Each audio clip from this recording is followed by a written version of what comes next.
नमस्कार, मी राजेंद्र कुमार जाधव. दामाजी न्यूज मध्ये आपल्या सर्वांचे स्वागत. बातमीपत्राच्या सुरुवातीला पाहूया हेडलाईन्स. महात्मा बसवेश्वर राष्ट्रीय स्मारकासाठी लवकरात लवकर उभारणी करावी यासाठी प्रयत्न करणार विरोधी पक्ष नेते विजय वडेट्टीवार. सोलापूर ग्रामीण पोलिसांचा एमडी ड्रग्ज साखळीवर हातोडा.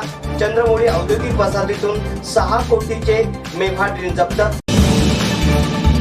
बार्शीच्या तरुणाचा बेंगलोर येथे अपघातात 22 दिवसांनी उपचारादरम्यान मृत्यू. महिलेचा विनयभंग केल्याप्रकरणी एकाविरुद्ध गुन्हा दाखल. सराईत गुन्हेगार तेजस कांबळे एमपीडीए कायद्यान्वये स्थानबद्ध. गुणरत्न सदावर्ते यांच्यावर गुन्हा नोंद करण्याबाबत मंगळवेढा सकल मराठा समाजाच्या वतीने निवेदन. आता पाहूया सविस्तर बातमीपत्र. सोलापूर जिल्ह्यातील मंगळवेढा तालुक्यात महात्मा बसवेश्वर राष्ट्रीय स्मारकासाठी लवकरात लवकर उभारणी करावी यासाठी प्रयत्न करणार असल्याचे आश्वासन विरोधी पक्षनेते विजय वडेट्टीवार यांनी शिष्टमंडळाला दिले. जगज्योती महात्मा बसवेश्वर यांचे स्मारक सन 2016 मध्ये मंजूर झाले असून सदर स्मारक उभारणी व देखरेखीसाठी जिल्हाधिकारी सोलापूर यांच्या अध्यक्षतेखाली गठीत केलेली स्मारक समिती दिनांक 6 एप्रिल 2022 रोजी रद्द करण्यात आली आहे.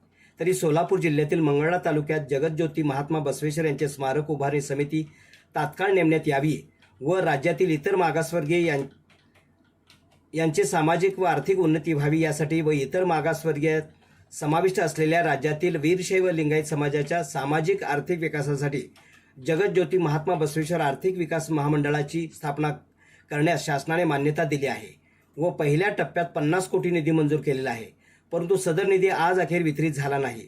तरी तात्काळ निधी वितरित करून कर्ज पुरवठा करण्यास महामंडळास मान्यता देण्यात यावी या मागणीचे पत्र लिंगायत समाजाचे ज्येष्ठ नेते विजयकुमार हत्तुरे यांनी विधान भवनात सकल लिंगायत समाजाच्या वतीने विविध मागण्यांचे निवेदन दिले. याची दखल घेत विरोधी पक्षनेता विजय वडेट्टीवार यांनी तात्काळ महाराष्ट्र राज्याचे मुख्यमंत्री एकनाथ शिंदे व मंत्री अतुल सावे यांच्याकडे आग्रही मागणी केली आहे.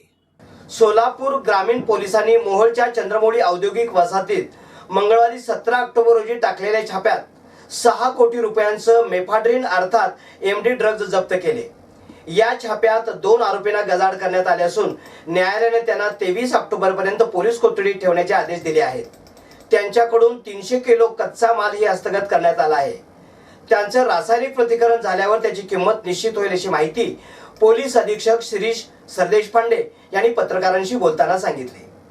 पुणे महामार्गावरील चिंचोली MIDCत मुंबईच्या गुन्हे अन्वेषण शाखेने टाकलेल्या धाडीत 16 कोटी रुपये किमतीच्या विक्रीसाठी तयार असलेले मेफाड्रीन जप्त केले आहे. या कारवाईत गुन्हे अन्वेषण शाखेने सुमारे 100 कोटी रुपयांचा कच्चा मालही हस्तगत केला होता. या प्रकरणात गवळी बंधूंना गजाआड करण्यात आले आहे. मुंबई पोलीस गवळी बंधूच्या अंमली पदार्थ साखळीची कसून चौकशी करत असताना पोलिसांच्या हाती लागलेल्या डायरी तपास कार्यात महत्त्वाचा भाग ठरणार आहे.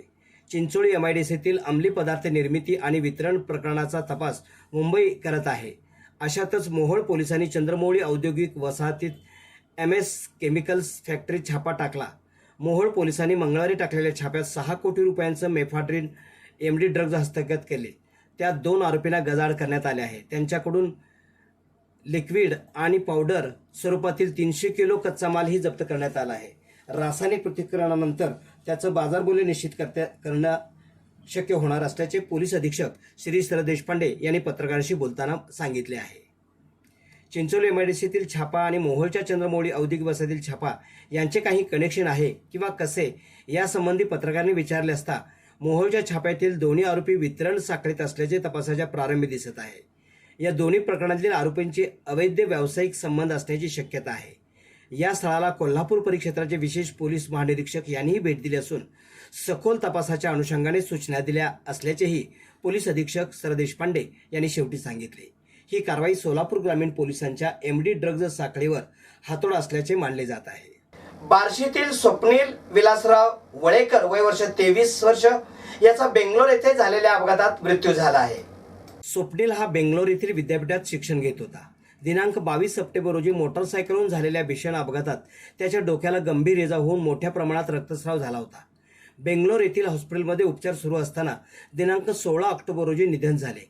त्याच्यावर बार्शीत अंत्यसंस्कार करण्यात आले. मंगळा येथे एका 52 वर्षीय महिलेच्या साडीचा पदर ओढून तिच्या मनाला लज्जा वाटेल असे कृत्य केल्याप्रकरणी अण्णासाहेब विठोबा आसबे राहणार दामाजीनगर याच्या विरुद्ध मंगळा पोलिसात गुन्हा दाखल झाला आहे. पोलीस सूत्रांनी दिलेली माहिती अशी की यातील 52 वर्षीय फिर्यादी महिला ही दिनांक 16 रोजी सायंकाळी शेतातून दूध घेऊन रतिबाला दूध घालून सप्तशृंगी मंदिर येथून आरती करून रात्री 9:30च्या दरम्यान स्कूटीवरून घरी जात असताना कॅनल जवळ आल्यावर पाठीमागून आरशामध्ये एक मोटरसायकल आलेली दिसली. म्हणून फिर्यादीने स्कूटी बाजूला घेतली तेव्हा आरोपीने थांबवून माझी समाजामध्ये बदनामी करण्यासाठी फिर्यादीच्या साडीच्या पदराला धरले. त्यामुळे पदर खांद्यावरून खाली आल्याने पीडितेच्या मनास लज्जा उत्पन्न झाली. तसेच आरोपीने खालच्या पातळीवर शिवीगाळ करून गुंडाकडून बघतो अशी धमकी दिली. यावेळी मुलाला आवाज देऊन आरडाओरड करताना मी तुझ्या पोराला पण बघतो असे म्हणून निघून गेला असल्याचे दिलेल्या फिर्यादीत म्हटले आहे. याचा अधिक तपास पोलीस करीत आहेत.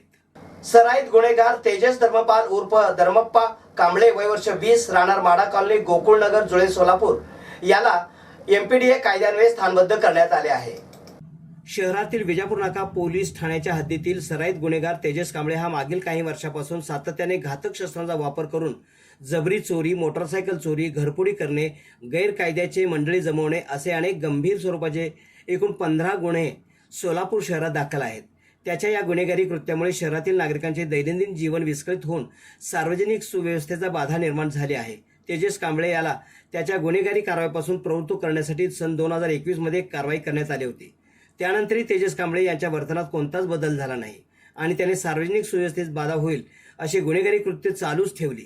त्यामुळे त्याच्या गुन्हेगारी कृत्यास वेळीच प्रतिबंध करण्यासाठी पोलीस आयुक्त डॉक्टर राजेंद्र माने यांनी दिनांक 19 ऑक्टोबर 2023 रोजी त्याच्या विरुद्ध MPDA अधिनियम 1981 कलम 3 अन्वये स्थानबद्धतेचे आदेश निर्गमित करून दिनांक 19 ऑक्टोबर 2023 रोजी त्याला स्थानबद्ध आदेशाची अंमलबजावणी करत पुणे येथील येरवडा कारागृहात येथे दाखल करण्यात आले आहे.